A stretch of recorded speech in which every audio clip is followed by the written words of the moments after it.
Hi guys, welcome to another video. In this video, I'm going to talk about the 10 most important things that you need to be aware once you land in New Zealand. आज की ये video थोड़ी informative होने वाली है because it will be more relatable to the students or the tourists or people on other visas arriving in New Zealand. But if you still want this information, feel free to watch the video till the end and please make sure you subscribe. चलिए सबसे पहले let's talk about topic number 1, which is the declaration form. As soon as you land in New Zealand, आपको सबसे पहले required होगा कि आप अपना declaration form भरें. अगर इस declaration form में आपने थोड़ी सी भी गलती कर दी, आपको बहुत heavy fine पड़ सकता है. You could also be liable for deportation depending upon what are the items that you haven't disclosed.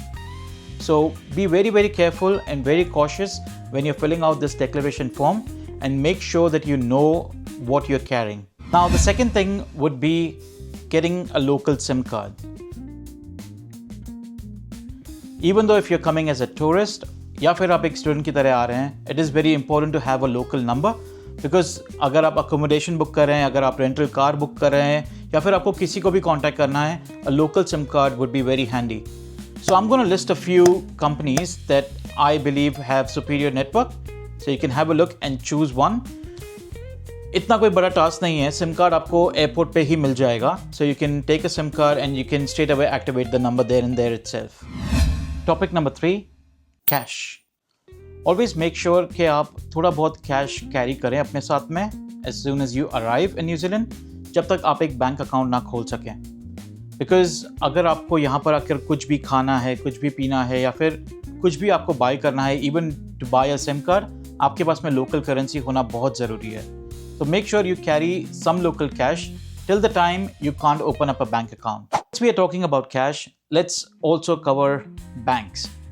अगर आप एक स्टूडेंट की तरह न्यूजीलैंड में आ रहे हैं, it is very important for you to open up a bank account. आप हर जगह अपना कैश लेकर नहीं जा सकते हैं. तो बैंक अकाउंट खोलने का प्रोसेस काफ़ी सिंपल और स्ट्रेट फॉरवर्ड है. आप अपने आईडी जैसे कि पासपोर्ट सीधा बैंक ले जा सकते हैं and you can open up a bank account straight away. एक हफ्ते के अंदर अंदर आपको आपका बैंक कार्ड मिल जाएगा.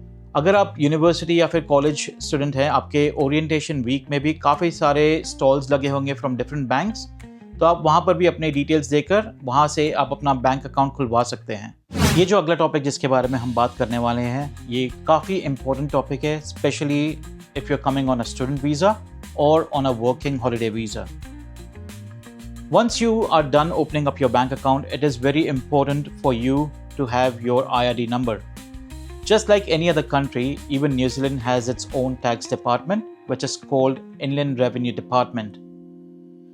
ये Inland Revenue Department आपके लिए एक स्पेसिफिक नंबर जनरेट करेगा which will be linked to your tax profile, ताकि आपको एक बार एम्प्लॉयमेंट मिलने के बाद में whenever you get paid, you don't have to pay your tax separately. ये टैक्स आपकी पे से ऑटोमेटिकली डिडक्ट हो जाएगा which will also show on your pay slip. Moving on to topic number 6, which is transportation. एक बार आपको job मिल गई, आपको आपके यूनिवर्सिटी के क्लासेस या फिर आपके कॉलेज के कोर्सेज चालू हो गए, it will be very important for you to reach to those places in time. Public transport during the daytime is quite reliable in cities like Hamilton, Auckland, Wellington, Christchurch. But again, if you're working part-time, it will be very important for you to reach to your workplace as well on time. Private transports like Ola, Uber, taxis, ये काफ़ी expensive हो सकते हैं. Preferably try and buy a car as soon as you can.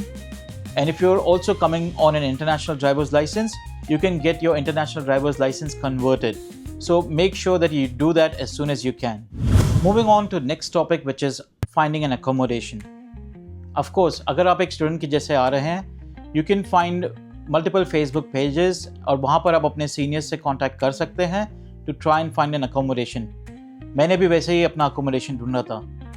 And if you're coming on a working holiday visa as well, it is very easy to connect with people on Facebook pages like Indians living in New Zealand or Indians living in Auckland or specific areas wherever you're working or planning to live. Just make sure कि आप अपना accommodation अपने seniors से या फिर अपने college के page के वेबसाइट पर सॉर्ट कर आएँ, बिकॉज वो आपके लिए एक हैसल हो सकता है क्योंकि रेंट यहाँ पर काफ़ी एक्सपेंसिव है. and you have to pay your rent weekly. Plus hotels, आप सोच रहे हो कि अगर आप यहाँ पर आके आप होटल्स में रह लोगे एक हफ्ता और फिर आप accommodation ढूंढोगे, I'm telling you it's gonna dig a deep hole in your pocket. Jumping on to the next topic, which is what to bring in New Zealand, what kind of clothes. तो let me tell you, यहाँ का weather काफ़ी unpredictable और unreliable है. आप 2 minute sunshine देखेंगे and the very next minute it'll start raining heavily. So the weather over here is very unpredictable and please pack your clothes accordingly. मेरा suggestion रहेगा, try and get some light t-shirts and some jackets, और अपने winter clothes भी थोड़े pack कर लीजिए because they could come in handy as soon as you land in New Zealand, specifically if you're coming from a country like India which is hot throughout the year. The next topic that people are most worried about is food, especially people who are vegetarian.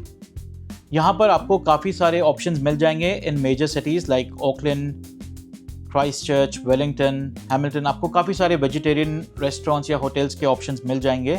But as soon as you start moving to the rural areas, your options would start to limit. तो अगर आप एक vegetarian हो, then definitely I would suggest कि make sure you learn how to cook, क्योंकि most of the time I'm pretty sure कि you're gonna end up cooking at home. अगर आप एक student हैं तो definitely मैं कहूँगा कि आप cooking सीख कर आइए, because एक certain point के बाद you won't be able to eat those same pizzas and burgers. So it is very important कि आप cooking सीख कर आएं so that you can buy your own items from the grocery and cook your own comfort food at home.